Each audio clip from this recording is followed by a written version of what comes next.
Hi mga lods! Naranasan nyo din ba kumain sa kasirola sa pagmamadali ninyo at sa sobrang gutom ninyo? Pagkaluto ng noodles ninyo, nilumpakan nyo na ito kagad.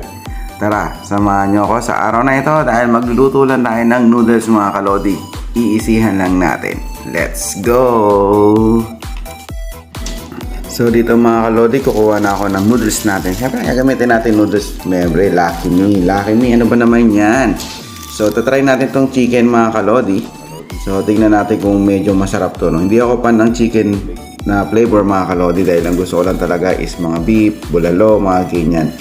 So, ngayon pagkakulo ng tubig mga kalodi, i-ready na natin at ilalagay na ang ating mga noodles. Madali lang naman itong lutuin, no? Kasi, syempre, sa tulad ko, no, na OFW, so, medyo kailangan namin ng mabilisan na pagkain kapag kami ay nagugutom. Hindi